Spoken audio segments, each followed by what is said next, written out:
افلا يتدبرون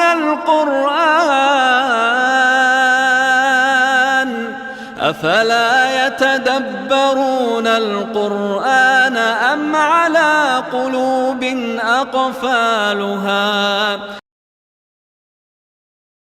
الرحمن الرحيم ألم تر إلى الذين يزعمون أنهم آمنوا بما أنزل إليك وما أنزل من قبلك يريدون أن يتحاكموا إلى الطاغوت وقد أمروا أن يكفروا به ويريد الشيطان أن يضلهم ضلالا بعيدا وإذا قيل لهم تعالوا إلى ما أنزل الله وإلى الرسول رأيت المنافقين يصدون عنك صدودا فكيف إذا أصابتهم مصيبة بما قدمت أيديهم ثم جاءوك يحلفون بالله إن أردنا إلا إحسانا وتوفيقا صدق الله مولانا العظيم اللهم صل على سيدنا ومولانا محمد وعلى آل سيدنا ومولانا محمد وبارك وسلم یزعمون دعویٰ کرتے ہیں، گمان کرتے ہیں، یریدون ان یتحاکموا یریدون چاہتے ہیں، یتحاکموا فیصلہ لے کر جائیں، الطاغوت اللہ کے علاوہ جن کی بھی عبادت کی جائے اور اطاعت کی جائے وہ طاغوت ہے۔ لفظی معنی طاغوت کا سرکش ہوتا ہے۔ ان یضلہم گمراہ کر دے ان کو، تعالو تم آ جاؤ، یصدون عنک صدودا وہ رکتے ہیں آپ سے رکنا، کتراتے ہیں، نہیں آتے۔ ثم جاؤوک پھر وہ آئے آپ کے پاس، یحلفون قسمیں کھاتے ہوئے، احساناً بھلائی، توفیقاً آپس میں موافقت کرنا، مصالحت کرنا، صلح جوئی کرنا۔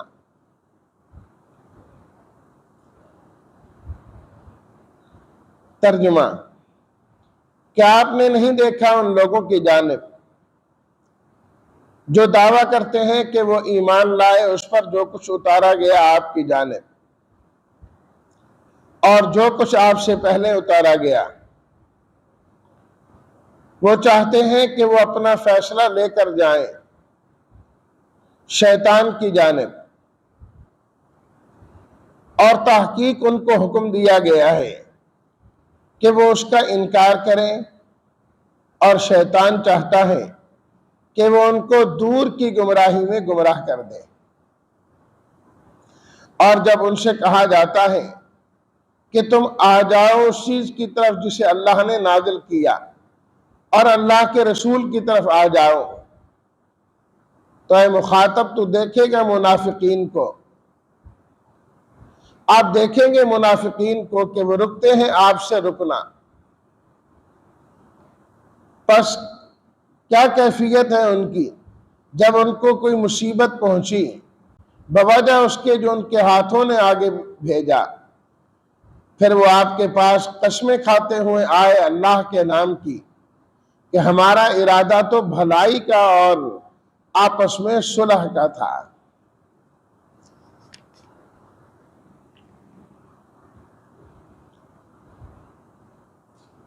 کل کی پڑھی گئی آیت میں ہم نے یہ بات پڑھی کہ اللہ تعالیٰ نے اپنی اور اپنے رسول صلی اللہ علیہ وسلم کی اطاعت کا حکم دیا، فرما برداری کا حکم دیا۔ اب اس رکوع کے اندر تردید کی گئی ان لوگوں کی جو اللہ اور اس کے رسول کی اطاعت سے روگردانی کرتے ہیں، منہ پھیرتے ہیں، خاص طور پر جو کلمہ پڑھ کر بھی گڑبڑ پیدا کرتے ہیں، اللہ اور اس کے رسول کی اطاعت کی جانب متوجہ نہیں ہوتے، یعنی کہ منافقین کہ کلمہ بھی پڑھتے ہیں، دعویٰ بھی کرتے ہیں کہ ہم ایمان لائیں، اور اللہ کے رسول صلی اللہ علیہ وسلم پر ایمان لانے کی بھی بات کرتے ہیں، لیکن وقت آنے پر وہ ادھر ادھر ہونے لگ جاتے۔ اللہ رب العزت نے ایسے لوگوں کی تردید اس پورے رکوع کے اندر بیان فرمائی ہے۔ تقریباً پورے رکوع میں ایک ہی مضمون ہے، یہی چل رہا ہے۔ نبی کریم صلی اللہ علیہ وسلم کے زمانے میں یہ واقعہ پیش آیا کہ ایک یہودی تھا اور ایک بظاہر کلمہ پڑھنے والا مسلمان تھا، جو حقیقت میں مسلمان نہیں تھا، صرف پڑھتا تھا کلمہ۔ بشر اس کا نام لکھا ہے مفسرین کرام نے۔ یہودی کا اور اس بشر منافق کا کسی بات پر جھگڑا ہو گیا، تو لازماً جب دو لوگوں میں جھگڑا ہو جائے تو فیصلے کے لیے کسی تیسرے کے پاس اور بڑے کے پاس جاتے ہیں۔ اب فیصلے کے لیے کہاں جائیں؟ ایک تو نبی کریم صلی اللہ علیہ وسلم خود مدینہ منورہ میں تشریف فرما ہے، آپ سے بڑا تو کوئی بھی نہیں ہے۔ یہودیوں کا سردار تھا کعب بن اشرف، جس کی بڑی چلتی تھی۔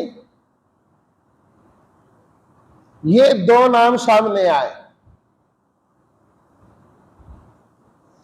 یہودی کہنے لگا کہ فیصلہ کرانے کے لیے ہم نبی کریم صلی اللہ علیہ وسلم کے پاس چلتے ہیں۔ یہودی کہہ رہا ہے کیونکہ اسے یقین تھا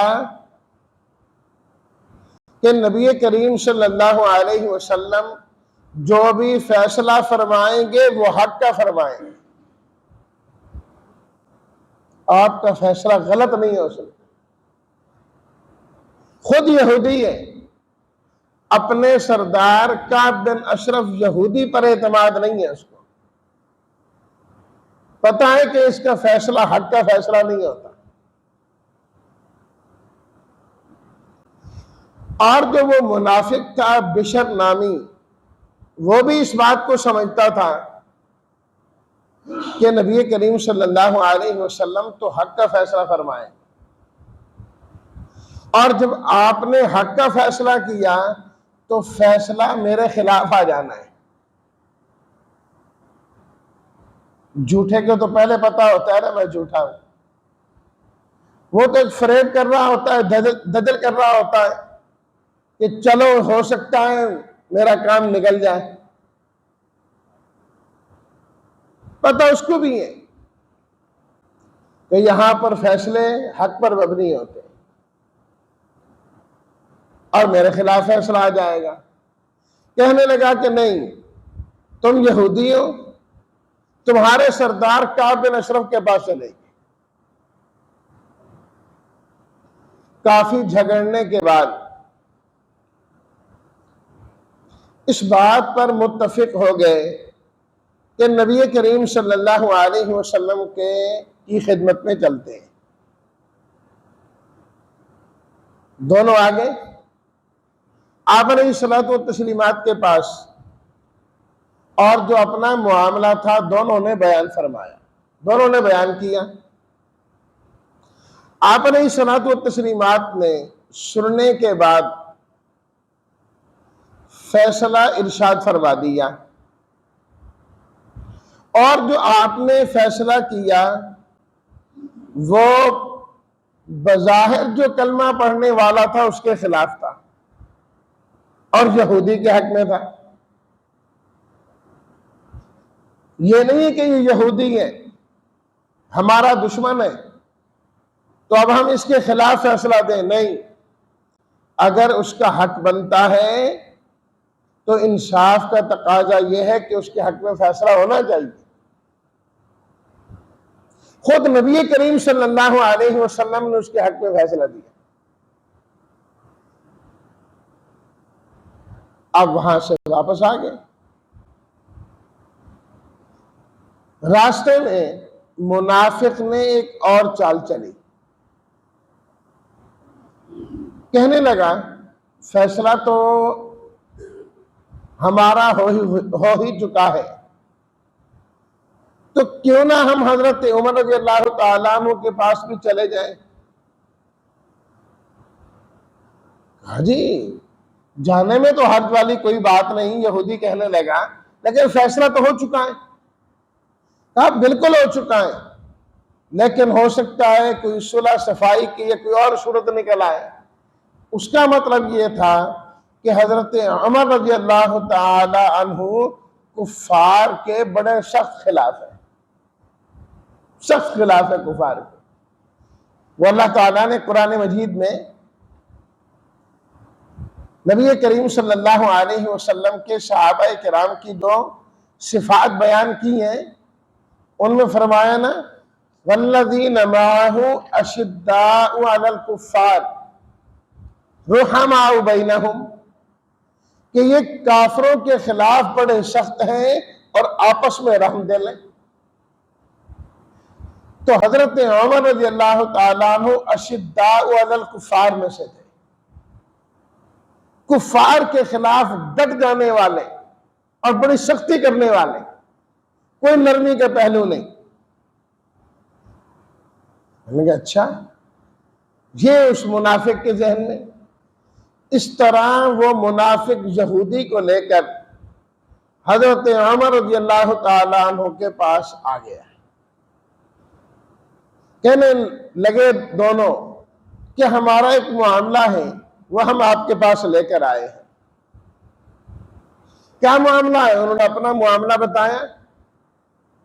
باتوں باتوں میں یہودی نے اس بات کا اظہار کر دیا